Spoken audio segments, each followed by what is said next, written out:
For the past 3 years, I've been writing about the Windrush scandal, a Home Office disaster that made life profoundly difficult for thousands of British people who were devastated to discover that they had been misclassified as illegal immigrants, often with catastrophic consequences.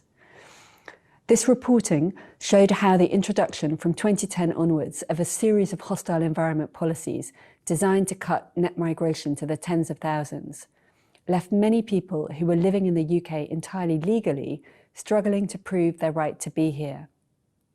This new hostile environment regime required landlords, employers, banks and medical staff to check people's immigration status and deny services to those unable to produce documentation.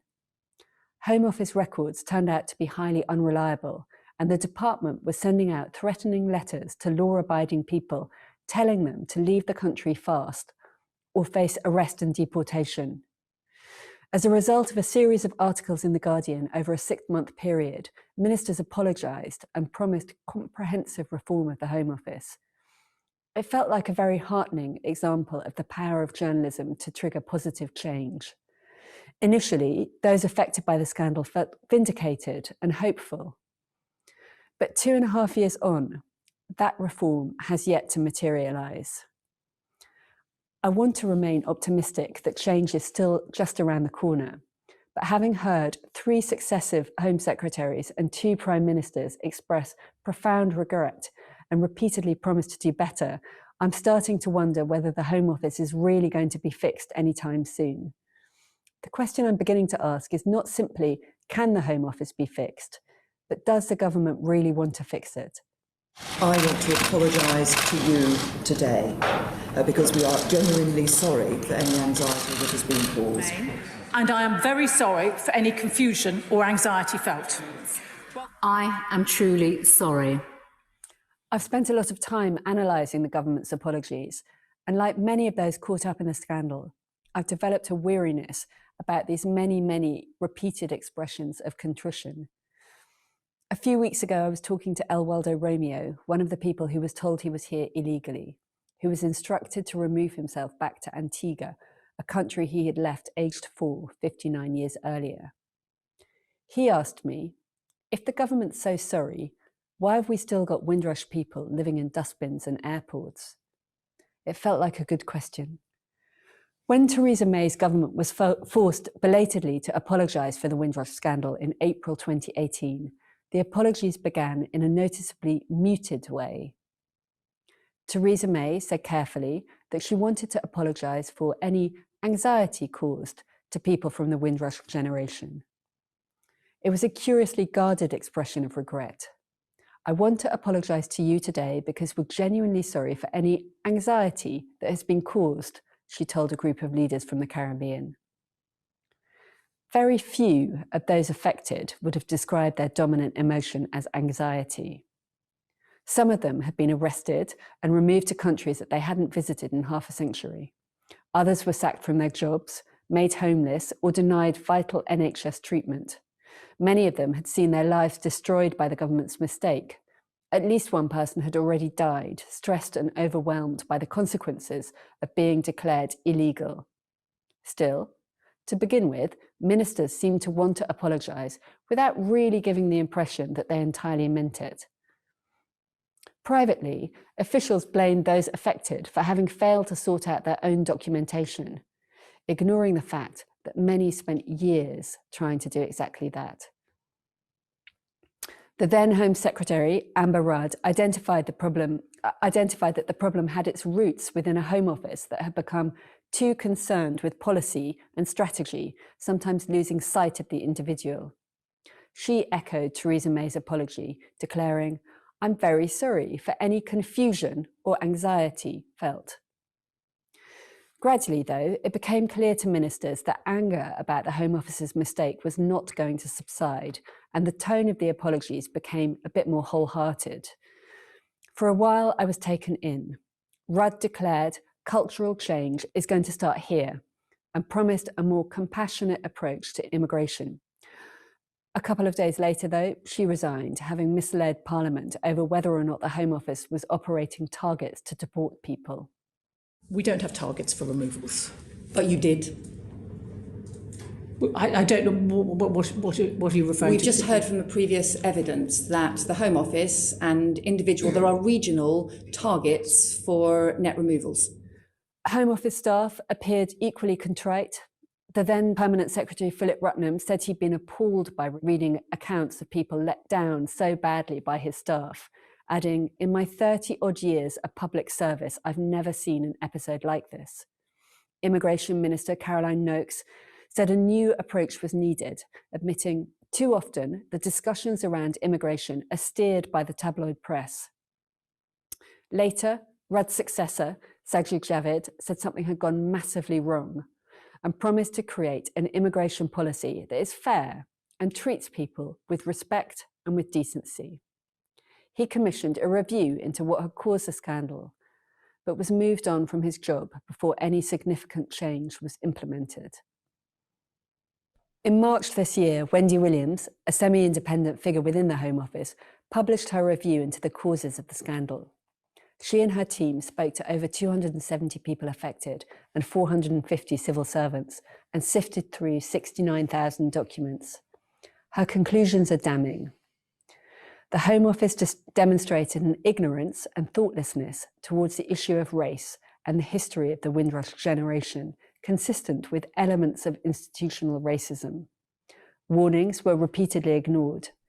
The scandal was foreseeable and avoidable and came about in part because of officials' poor understanding of Britain's colonial history.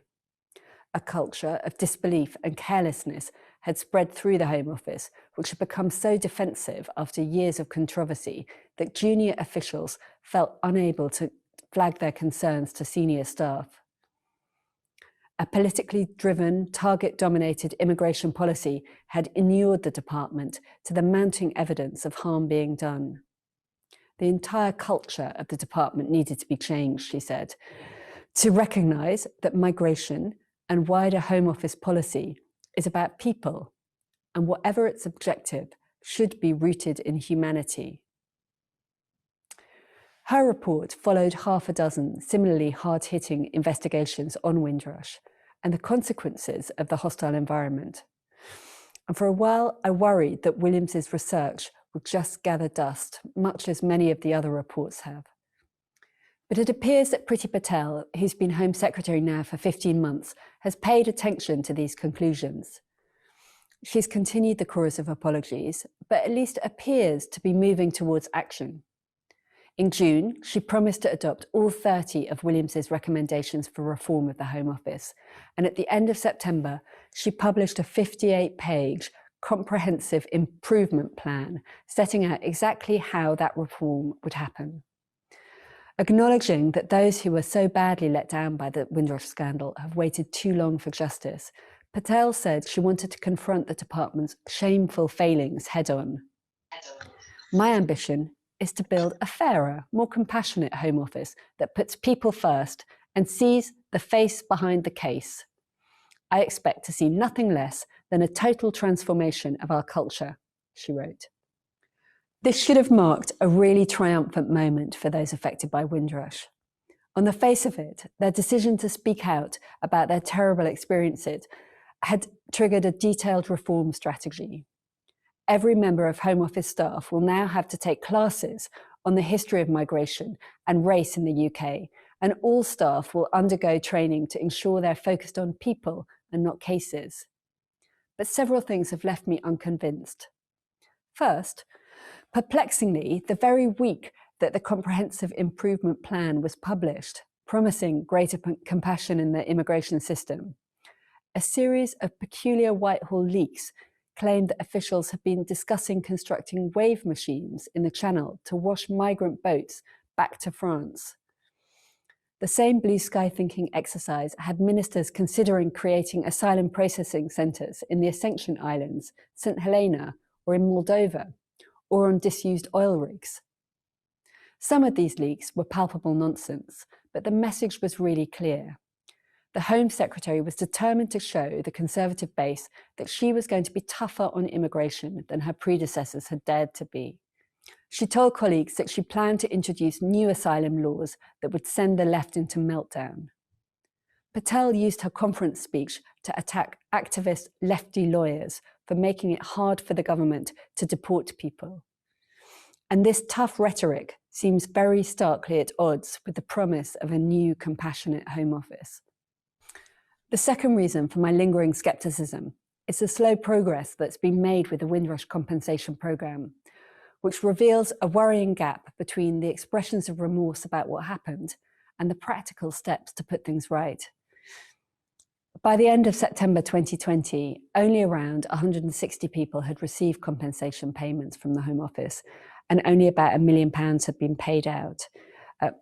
Those still waiting were still getting eviction letters, unable to buy winter coats, still being pursued by bailiffs for thousands of pounds worth of debt run up when they were prevented from working. There was a curious lack of urgency around the issue.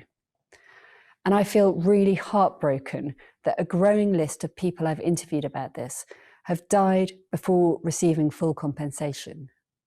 Paulette Wilson, Hubert Howard, Sarah O'Connor, Richard Stewart. I don't want to be unremittingly negative. The Windrush Task Force, which was set up to help people affected to get documentation, proving that they are and have always been legal UK residents, has been really impressive. Around 13,000 people have been given papers, and most have now got British citizenship. Some deported people have been flown back from exile in the Commonwealth at the government's expense. Others have got their jobs back. Many officials are now working really hard to get compensation paid out.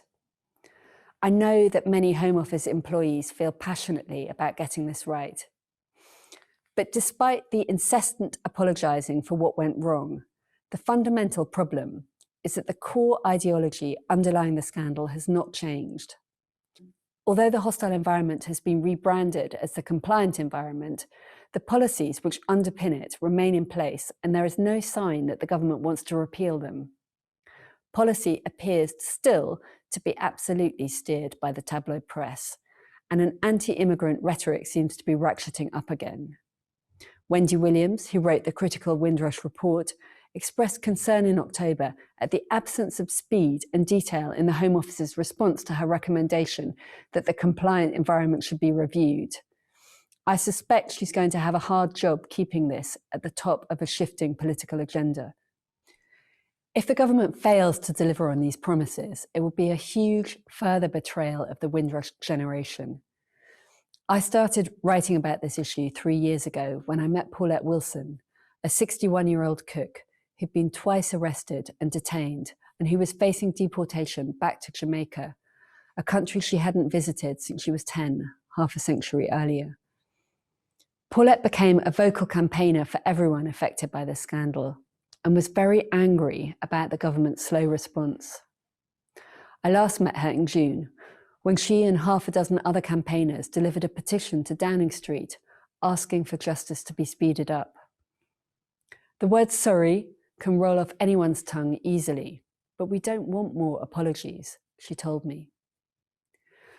Paulette died prematurely in August, still fighting for justice. I really hope that in tribute to her, these many repeated commitments to a fairer and more compassionate immigration regime do eventually materialise, and that the change in culture at the Home Office is as comprehensive as ministers have promised.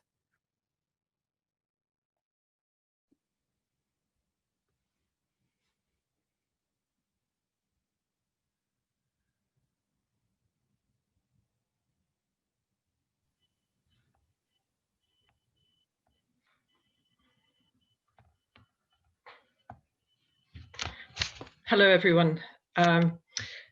Welcome to the live part of this event, following up on the Windrush scandal and asking the question, after Windrush, can the Home Office be fixed? And does the government actually want to fix it? I'm Deborah Mabbett, one of the editors of the journal Political Quarterly, and I'll be chairing the event this evening. Our panelists are Amelia Gentleman herself and David Lammy, MP for Tottenham since 2000 and Shadow Secretary of State for Justice. Amelia and David will talk for about 20 minutes, and then we will bring in questions from the audience. There are a lot of people online, so to keep things moving along, we're asking you to use the Q&A facility on Zoom to put your questions. So Amelia Gentleman's 2018 book, The Windrush Betrayal, provides a forensic analysis of what went wrong to produce the Windrush scandal. One thing that strikes you reading the book is just how many aspects of the workings of the British state are implicated in the scandal. David Lammy, could I ask you to kick off the discussion this evening with your reflections on what the priorities are in responding to the scandal and reforming the Home Office?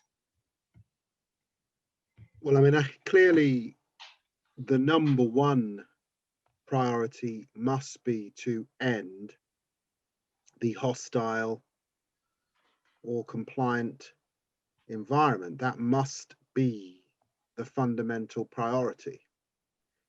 But I suppose it goes to a wider question. And that wider question is,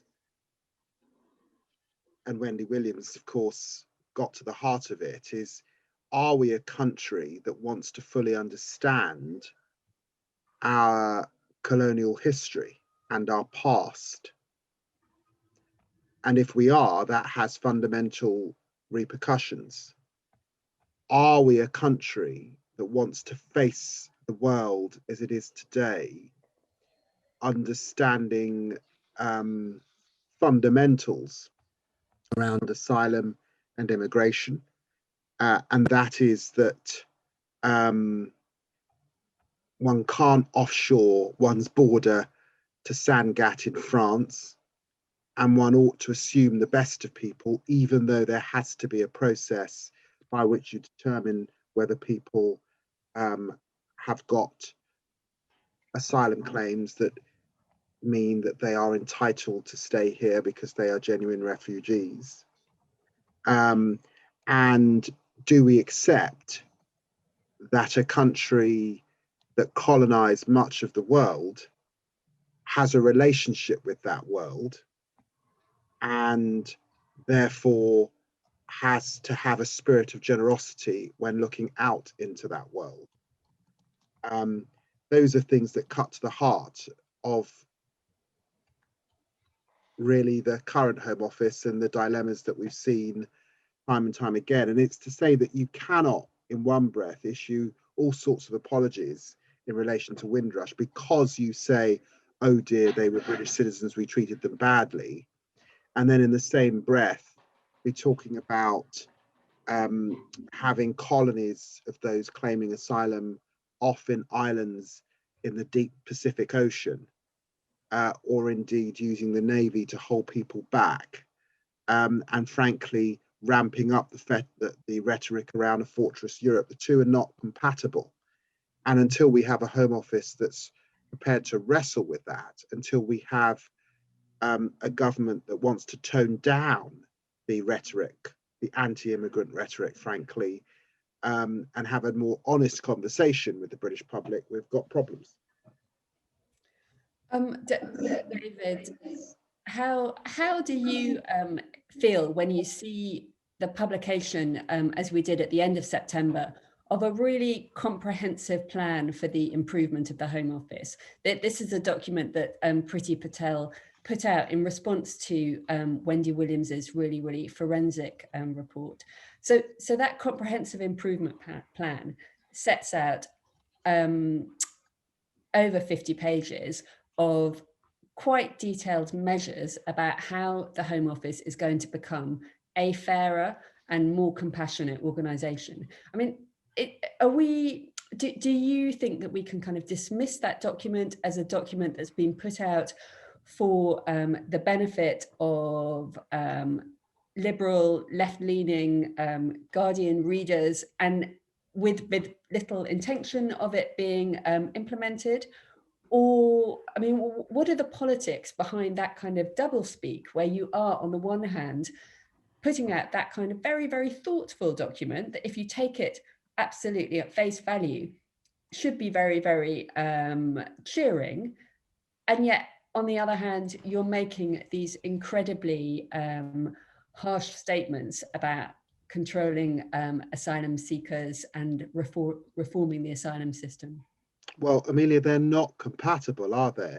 And so really, in a way, this one learns from someone like Chomsky. The linguistics are everything.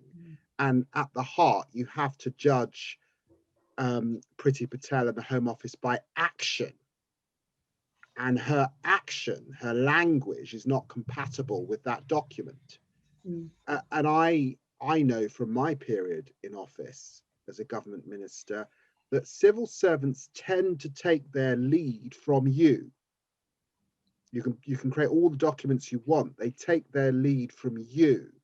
And so the question is this a government whose positioning and mood music towards this feels comprehensive and serious? That's the question. And it doesn't. So the plan may be particularized in relation to the Windrush, and it is certainly the case that I think successive Home Secretaries do recognise that there are real issues in the way that the Home Office has processed claims, real issues in relation to tardiness, to speed, to a target culture. That's been going on now for several decades. And you can have a plan that that does start to get at that.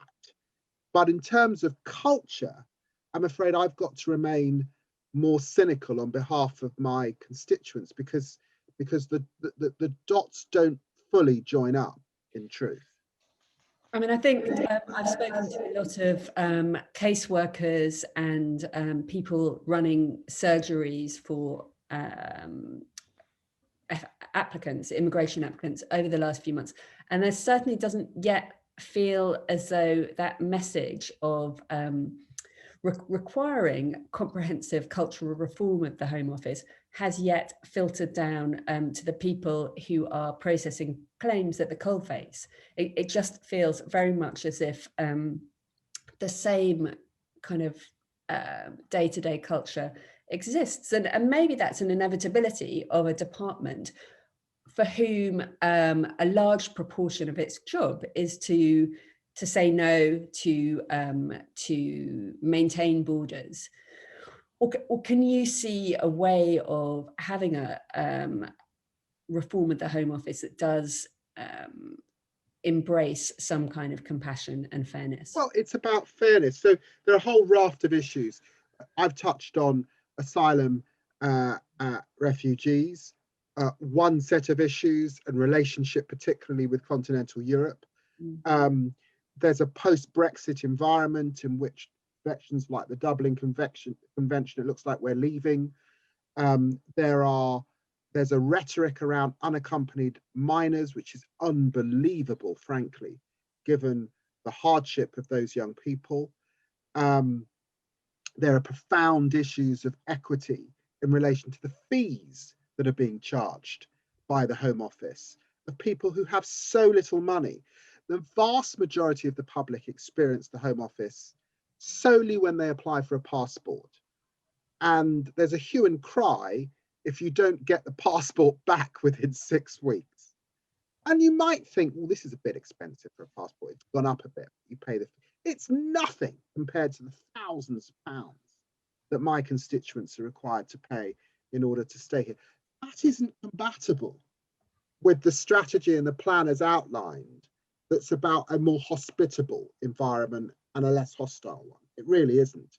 It's not compatible with a department that's really engaged in the business of understanding its history and training in terms of unconscious bias. It's just not, it doesn't fit. So I feel very, very angry that we've had these two central commitments in response to Windrush. Firstly, that justice will be done for those affected. And secondly, there will be cultural reform at the Home Office. I think that we've seen that the right things have been said about cultural reform, and yet we haven't seen it implemented yet. And in terms of doing justice to those affected, it's really concerning that the delays around paying compensation continue, and also that the process of applying for compensation is still so fraught with problems that are very reminiscent for a lot of people in the process of applying of the difficulties that they experienced originally with the whole documentation issue. So people are having to provide and source enormous amounts of very hard to access documentation in order to apply. And from the payouts that we've seen so far, the kind of sense of generosity or desire to do right by these people who, through no fault of their own, saw their lives really, really devastated by Home Office mistakes. It just doesn't seem to be there. I don't know whether that's been your experience from your constituency feedback or... I want to deepen the point, because for me this is much more profound for obvious reasons. So it's been my great privilege to spend time in different parts of the world with communities of colour, and in some ways the communities that have struck me and most affected me in terms of the discrimination they exist are Indigenous communities in countries like Australia, Canada, New Zealand. And certainly in Canada and New Zealand, what you now find is written into the statute books is a fundamental understanding of a need for dignity and handling of those communities as First Peoples of those countries. And so I'm really, really clear that the Windrush are the descendants of enslaved people. People that became British citizens because they were ripped from the continent of Africa and taken to the Caribbean in the first place. And it seems to me that the British state ought to treat those descendants with real fragility, real carefulness, real generosity, because of what they come from. And it's to say this really fundamentally as one of those descendants of enslaved people. And I'm sorry if it makes a few folk feel uncomfortable. But when slavery came to an end in 1834,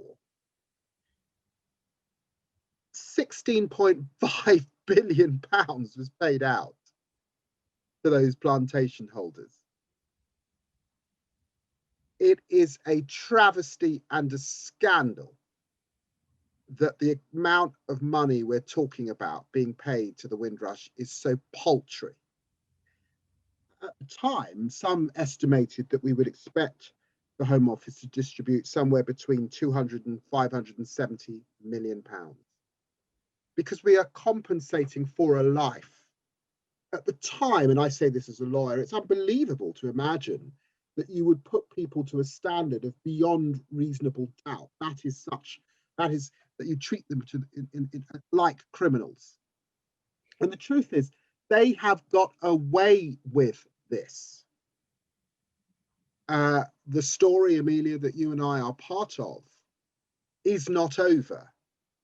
And justice has not been done. It is not being done, not when people are dying before they see a dime of compensation. It's a travesty. And it's one that I'm sure I will continue to talk about and call for action for the rest of my political career. And I'm quite sure, by the way, it's something that a Labour government will have to correct. Were you sorry that there wasn't a description of institutional racism in Wendy Williams's report? And would you describe the Home Office as an institutionally racist department? I find it perplexing that Britain has this puerile debate about institutional racism, because I subscribe to the view that racism starts because of systems of white supremacy and scientific racism that were set up in European countries 400 years ago. And it's the reason why, if I'm wearing a hoodie, women might cross the street, or I get followed around by security guards in a shop.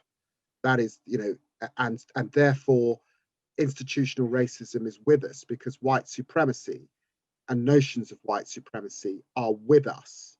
And so it's patently clear in the behavior in which people have been treated that there has been systemic racism. It's not for me, the fact that we have this slightly puerile debate about whether or not it exists is deeply, deeply worrying. And of course, now the new thing in town is for the government to blame all of this on critical race theory, which came out of Harvard 40 odd years ago and no one had heard about until it hit the dispatch box last week. So I think it's very, very worrying. I thought Wendy Williams did a very good job at delivering a comprehensive review, having done one before myself in relation to the criminal justice system. You're trying to deliver a review that can command a degree of cross-party consensus that can be implemented, and I understand that. The problem is that when you ask someone like Wendy Williams to do a review, or when you ask me to do a review on the criminal justice system, when you deliver that review in good faith, it's hugely important that governments get on and implement the review, and sometimes even go further than those recommendations. And what we're seeing, my review has not been implemented in full. I suspect that whilst there's been a lot of language suggesting that they will implement Wendy Williams' recommendations in full, I would not at all be surprised if we are not back here in 3 or 4 years' time. And it hasn't happened, because we're living in an age where truth, it sort of counts for nothing. Things are said and they don't actually count. Anything can be said. This is Trumpian. This is the age we're in. So what can we do to make sure that it stays on the agenda? Never let them forget. Never let them forget. In the language of Black Lives Matter, be an ally. And those who are, particularly those who are not minorities, do, say, speak, stand up for minorities, remembering that the Black community in this country makes up just under 4% of the population. So whenever you're in the context of Europe, minorities really, really, really are minorities. And you have to ally yourself to the cause. And that means action, it means doing. So we have to keep returning to this subject. We have to keep debating in Parliament this subject. We have to keep raising it with ministers in different forums. Thank you, Amelia, for not giving up and continuing to run stories on this and making headlines and allowing me to tweet and to speak up about it and to continue to do events like this, because I'm afraid, and it's persuasive, isn't it? You've got to be persuasive. I think that the millennials get this. I think that the Generation Y get this. That's what gives me hope. But there's a hell of a lot to do in an age in which national populism is the vogue, whether it's being fashioned by Boris Johnson or Nigel Farage. Deborah, should we take some questions from the audience? Yes, certainly. I need my video to be switched on again, but here we go. So there's quite a lively discussion on the chat, and I guess one of the themes is about whether it's possible to separate culture and policy. David, you seem to be saying that you can't change the culture without changing the policy. But does that mean it's actually not possible to have any kind of restrictive immigration policy? Or what does your argument imply for policy? Well, every nation state is, of course, expected by its population to have rules about its borders, who gets to come, who doesn't get to come or stay, how those borders are, how those rules are implemented, the speed and haste with which that's done, and also policies, by the way, around successful integration for those arriving into a country. So that I don't think that's in question. what's in question is lies, deceit, myth, and stoking difference, othering, and being and frankly also at this time, particularly with populist nationalism, a sort of ethnocentric approach to what it means to be English or British. And that's really, really worrying, I think. And actually, you know, the Windrush, yes, in principle is about people who came here from the Caribbean, the West Indies, but there are huge communities across the Commonwealth caught up in this web. And now, as a result of leaving the European Union, there are European nationals who are finding that this country is not the country they thought it was, in the way they're experiencing the Home Office. Would it? But I think, sorry, just on that, the other thing to say is leadership is everything. Leaders can set a tone. And the tone that's being set at the moment in the UK is shameful. Would it make any difference? Would it help if the Home Office was split between its immigration functions and its citizenship and naturalisation functions? It's a big, unwieldy government department that's challenged successive Home Secretaries, and many have lost their jobs over it. So it is not new to suggest that this is a department that could be smaller than it currently is. And there have been experiments with sort of outsourcing immigration to a separate agency, bringing it back in. It's sort of a bit of a ping pong, and it hasn't worked. So there's something about the architecture, but I wouldn't want to overdo that, because in the end, I think that this is fundamentally about culture, and the issue of how the Windrush treated runs central to a broader discussion about what do we want to be here, not just in Britain, but in England in the 2020s. Who do we want to be? If we're leaving the European Union, we're going out to forge new deals with the world. When we sit down with the Indians, I think, would it not be good to know something of our cultural history?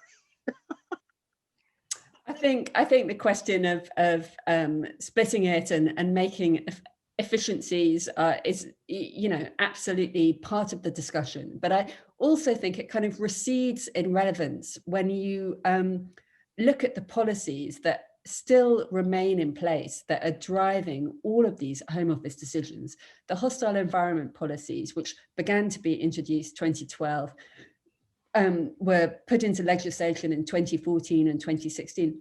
They haven't been repealed. They've been called instead the compliant environment. But those policies, which require so many more document checks at everyday situations in life, in hospitals, from your employer, from banks, mobile phone providers, from your landlords, because there's been this outsourcing of key immigration functions to individuals, to untrained individuals who are often very, very ill-equipped to have a sense of who is here legally and who is not here legally.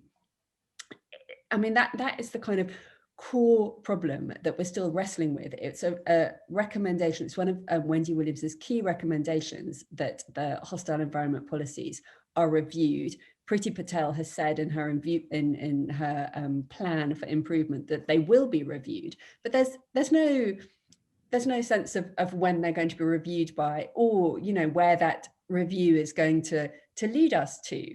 And we've already seen that the Home Office respond to a High Court judgment saying that the kind of key flagship policy in the hostile environment policies, the right to rent policy, that it has racist outcomes, racially discriminatory outcomes. And the Home Office has simply appealed and has gone to a higher level of court, unhappy with that judgment. So I think until that kind of core ideology is revised, I don't know how upbeat I feel. Could we, I'm sorry, I have to combine several questions here, but could you both reflect a bit on the role of MPs in this? There seems to have been a pattern whereby MPs became aware of the issues in their constituency work, but it took a long time before that was converted into a real sort of systemic view of what was happening. Do you think there are lessons learned here for how MPs do their constituency work, or things that could be done to make? I was being told by a number of MPs that similar problems had been kind of flashing up in their constituency casework from probably late 2017 onwards. But I think what you have to recognise, and I'm sure David will explain as well, is that, you know, we've seen over the last 10 years the number of advice surgeries that you can go to. You know, Citizens Advice has had its funding shrunk, legal aid has been cut back. So many of the kind of neighbourhood charitably funded or local authority funded advice centres that people might go to for advice have disappeared. So most MPs are seeing their constituency caseload balloon out of all proportion, and particularly with immigration cases, it's quite hard to see trends, and I think that was what I was most surprised by, that actually a lot of people had help from their constituents MPs about with Windrush relating problems, but they weren't called Windrush problems. They were just kind of immigration problems or citizenship problems. Yes, I would say that, look, there are themes that MPs pick up, often supported by wonderful NGOs and charities, let's say around unaccompanied minors. But here we had a community, as I said, less than 4% of the population, yes, concentrated in areas like mine, but also in, you know, cities like Basingstoke or wherever. And so it's hard for the 650 MPs, it's hard for the individual MP necessarily to join the dots, because we're not speaking to each other necessarily about our caseload. It's what's required is the Home Office joins the dots, because the Home Office is able to see a pattern of complaints about a particular group and isn't incentivized to bury it, to lose it, to forget it. So I think that, you know, thank God we've got good journalists that can also connect the dots. I actually had a Windrush case way before 2017 that I raised in the chamber, but it took some time, really. It was really Amelia that where we began to join this up and realize that this was actually a much bigger issue. And even then, we weren't sure that anyone was going to notice and care. I actually remember ringing up Lenny Henry and saying, do you think you could walk down number 10 with a petition on this and bring some black actors with you? Because I think we need some publicity. And he said, yeah, sure, David, I'll do that. In the end, I got the urgent question and we didn't need to, but it partly because there was a Commonwealth Heads of Government conference in London at the time. But had that not been happening, it's not clear, notwithstanding the work that Amelia had done, that this would have actually broken as the national story that we needed it to break as. Amber Rudd resigned over the question of whether there were removals targets. So this scandal claimed one high-profile scalp. Is this somehow, in your book, Amelia, you were very doubtful about whether this was really a noteworthy achievement or not. And does that raise a bigger question of how do you hold government to account? At the moment, it seems our primary mechanism is through individual ministers resigning, but clearly they then just move on. So, well, I think Amber Rudd didn't have a very long period between resigning and between being reappointed as Home Secretary for DWP. But I felt ambivalent about her departure because I think that the kind of responsibility for the development of the hostile environment regime lay very, very clearly with David Cameron and Theresa May, who both worked hard for years to put that regime in place. And I think people talk a lot about how we have kind of quite a rotating cast of characters in the Home Office, and Home Secretaries move on, and we've already seen 3 over the last 2.5 years talking about this issue. But if you look at what Theresa May did, she is a Home Secretary who actually has had a very profound legacy, who did an enormous amount to change Home Office policy. It's just that, unfortunately, much of what she did, certainly from the perspective of everybody affected by this scandal, was entirely negative. David, do you want to add anything on? I don't. I mean, look. This was much bigger than Amber Rudd. This goes back to deliberate policy, and I would say that under David Cameron we had a slightly more liberal approach towards race, but a pretty hard-nosed approach to immigration. Then Amber inherits what Theresa has done in immigration. Theresa continues with things like the race disparity audit, but a very hard-nosed approach to immigration. And very sadly, we now have Boris Johnson, who has a hard-nosed approach to the lot. Critical race theory is up for attack. Structural racism doesn't exist. Everything's reduced to a row about Churchill or the proms.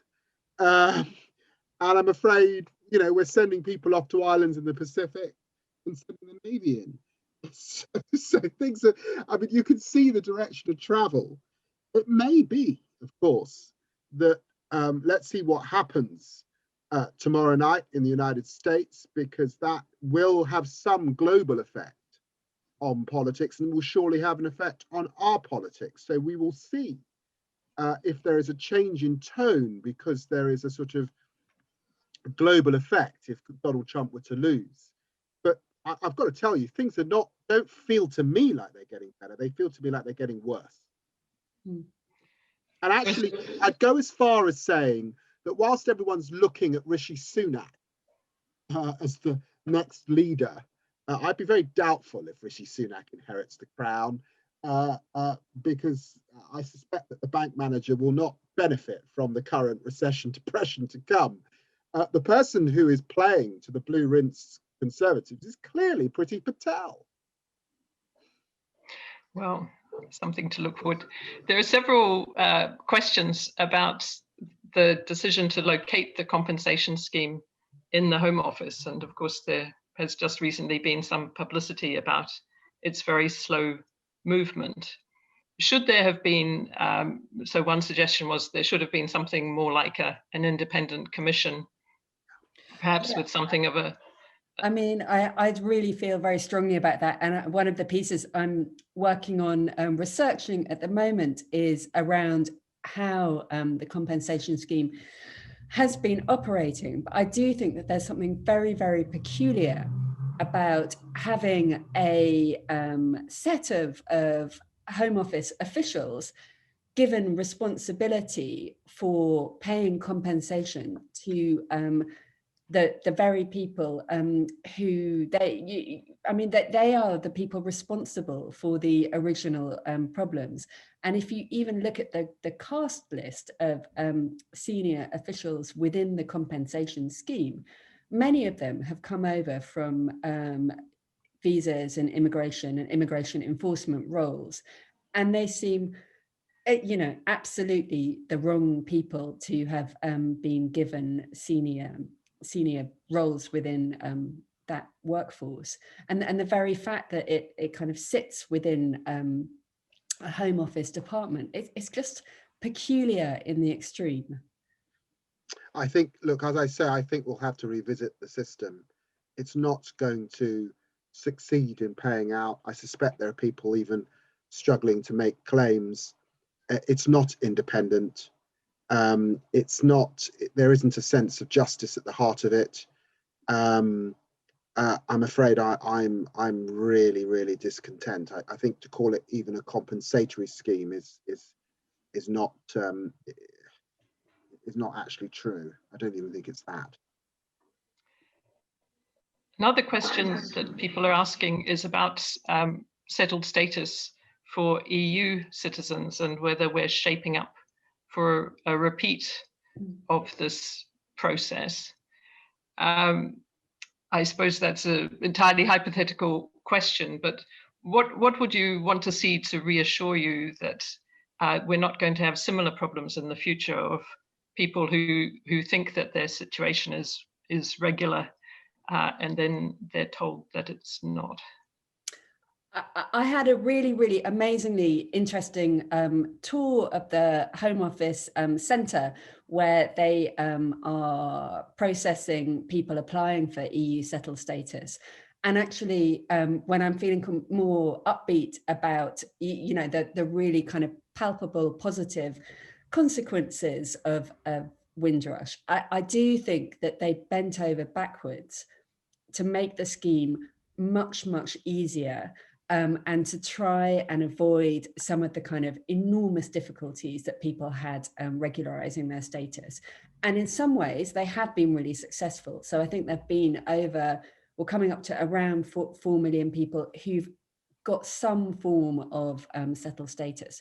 But, and it's a huge but, when you look at what that some form of settled status actually means, a proportion, and I'm afraid I don't remember, I think it's the majority, have got a kind of permanent settled status, and the rest, and it could be around 40%, have got something called pre-settled status, which means that they have to apply again within the next 5 years. And so that kind of problem of finding yourself recast as an illegal immigrant has been kicked 5 years 5 years down the line for a lot of people.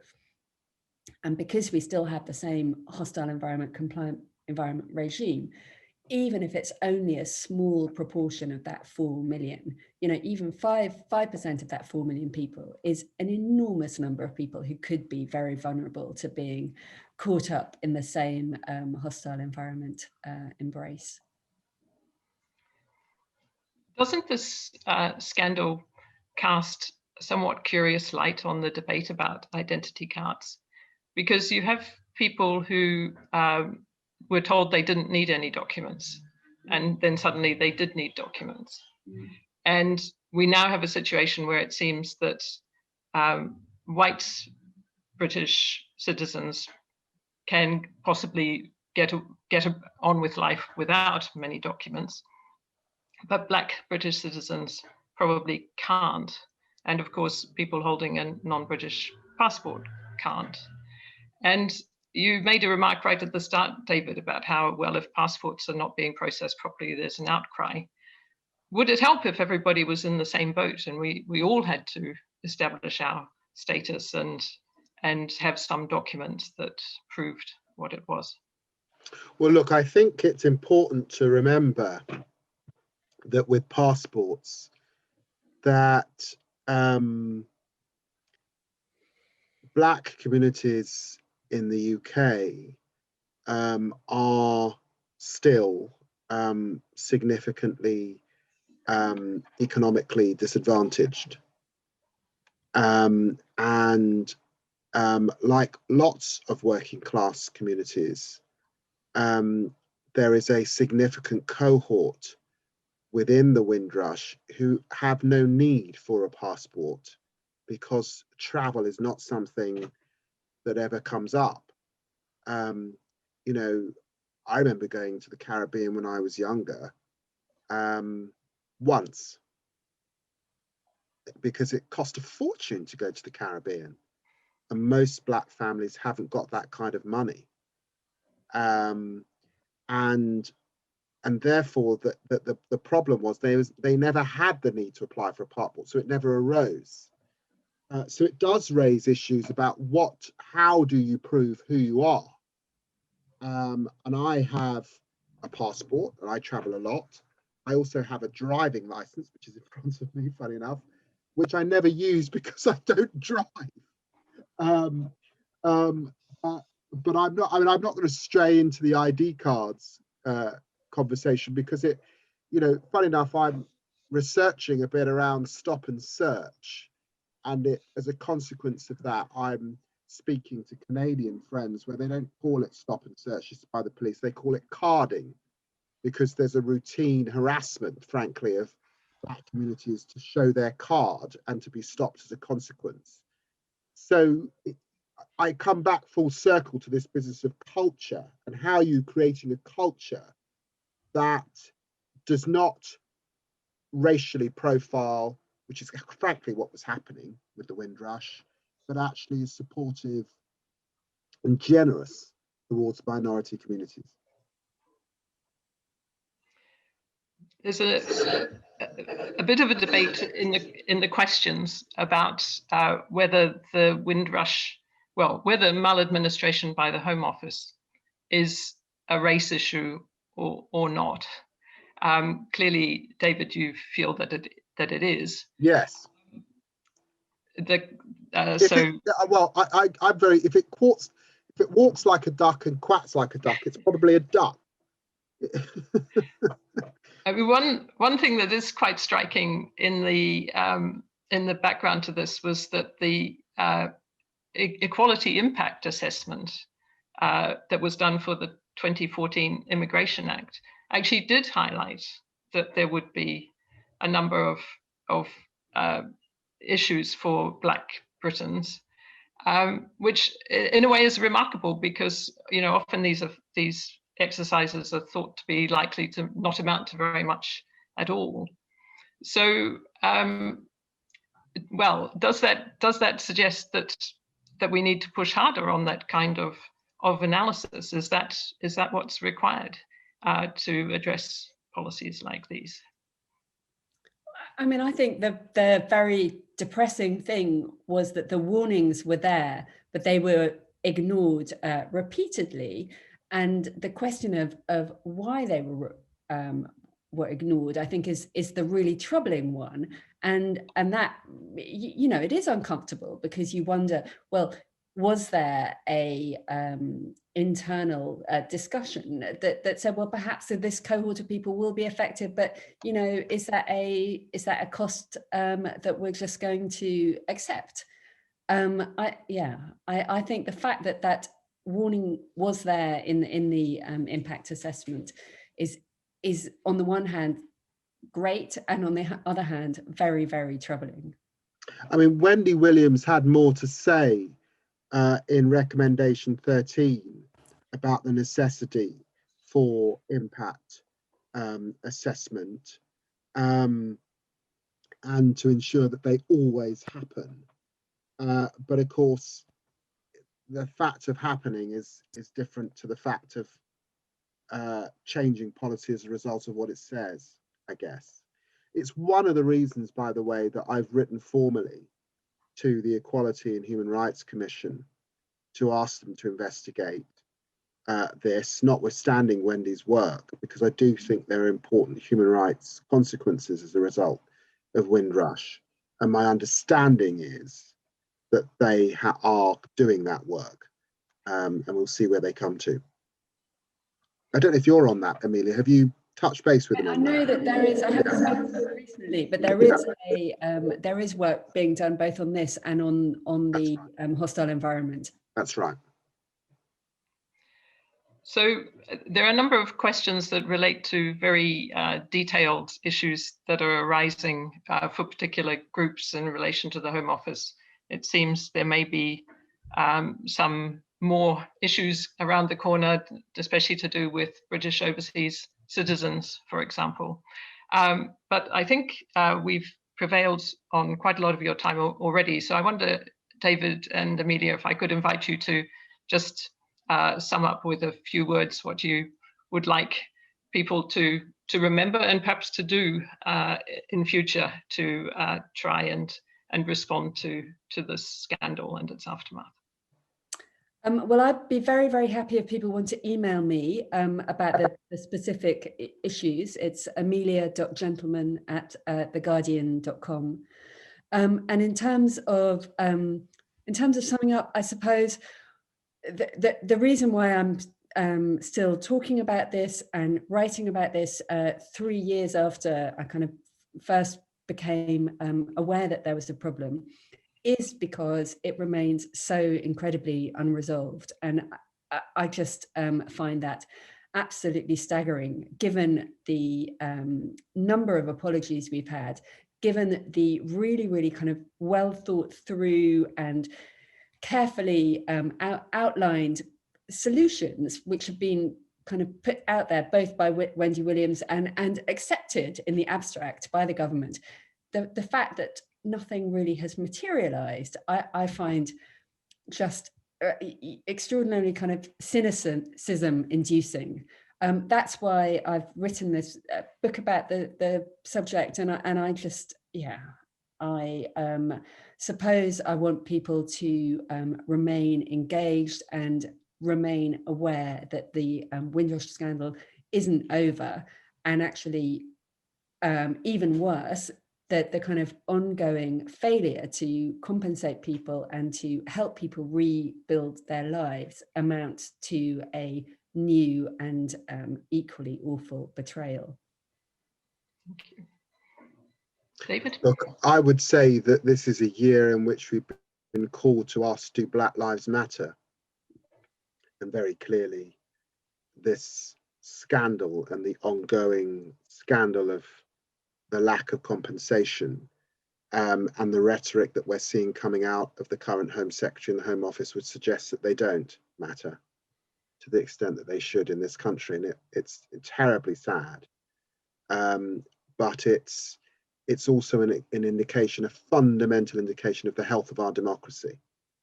And so I suppose here in Shadow Justice, I'm sort of thinking of, judge the quality of a democracy by the way it treats its minority. This is a small community. It's a very, very small community. It's why allyship matters so much. It's why it's so important that we don't forget this, why we continue to hold a mirror up to the government and continue to champion this cause, and to be very direct and very firm about it and don't let it go. If we go back in time, despite the scandal of Stephen Lawrence's murder by those 5 young men, it took a long time to get the inquiry, and then to get Macpherson, and then there's still an open question as to the success with which the Metropolitan Police implemented Macpherson. And I'm afraid here we are again with the Windrush scandal. Yes, we got Wendy Williams's review, but we haven't got an adequate compensation scheme. And I think there will be profound questions about whether that review is really implemented. And so we return to the subject, and it does require events like these year after year, and holding ministers' feet to the fire, and indeed the official opposition's feet to the fire, because it's not as if my party too, in times gone by, has not pandered to the Nigel Farage rhetoric. Thank you both, Amelia Gentleman, David Lammy.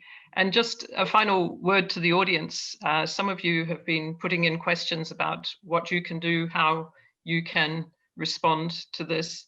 I know that Amelia was always very encouraged by the outcry that followed the articles in The Guardian. And I guess the message is to carry on crying out, carrying on making a fuss, and don't let this kind of event or series of events happen again. Thank you very much, Amelia and David. Thank you so much. Thanks so much. Really good. Thank you.